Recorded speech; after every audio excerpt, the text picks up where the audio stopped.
saw your athleticism on a nice sequence Mm-hmm. there. You elevated for a dunk and then blocked a shot back to back. How big of a factor is that in what you bring to this team? Yeah, I definitely feel like it's a big factor. I mean, I feel like that's something I've always excelled at as a player. So I take a lot of pride in making those athletic plays, and then I feel like it just brings a lot of energy to my team. So I feel like it'll definitely help this team this year. We were talking about the defensive capabilities of this team. To have somebody like a Kobe Johnson that be up there on the wing, yourself in the paint. I mean, what's the ceiling for this team defensively? I mean, I feel like we could be the best defensive team in the nation, and I'm really confident in saying that. Obviously, we still have some jumps to make. It's early, but I feel like if we could become disciplined and like Ide touched on, dogs coming in for dogs, and with how deep we are, and we could just tire out teams and just be so disciplined on the defensive end. I feel like we could not only be one of the scariest offensive teams in the Big Ten and in the nation as well, but also be the best defensive team in the nation. What the coaches have talked about with you is not only your ability to get high for a rebound, but to do it with two hands.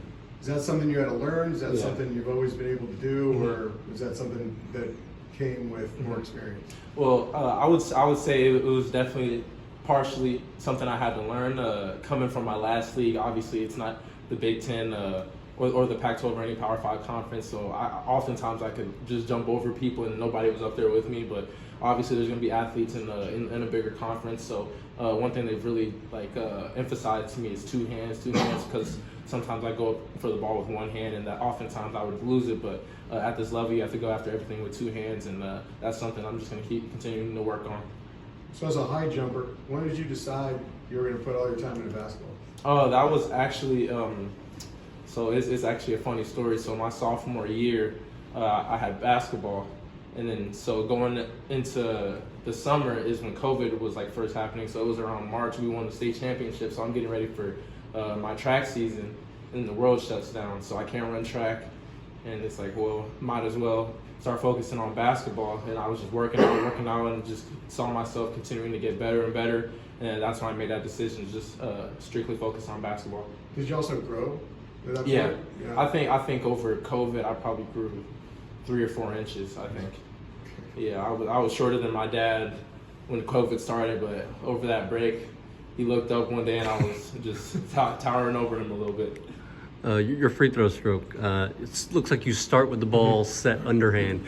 Where did you, kind of, I guess, how much have you tweaked your free throw shooting, over the years, and why is that stroke comfortable for you? Yeah, me and Savino, Coach Savino, who I mainly worked on with shooting, we did a lot of different things, and we kind of just had to experiment and see what was comfortable. And I feel like my stroke that I have now is what's comfortable. And obviously, the goal at the free throw line is to go in, and no matter how pretty it is or how ugly it is, if it goes in, it goes in. So I feel like that's just what's comfortable for me, and I'm happy with it. I'm comfortable with it, and I'm looking forward to keep on improving.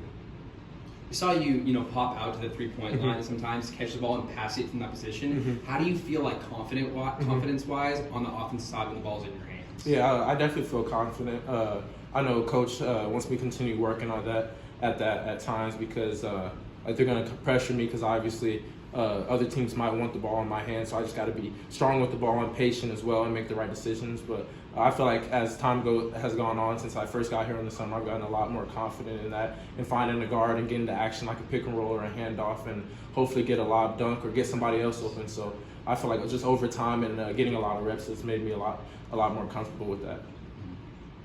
As a big man, what's it like trying to defend someone like Tyler Bilodeau? Oh, it's a tough task.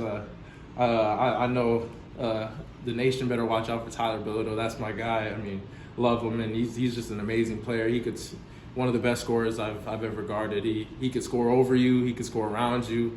Just a great player overall, and just looking forward to seeing him continue to just dominate. Just keep on dominating. I'm just super excited to play with him this season. Thank you. Yeah, thank you guys. Thank you. Thank you.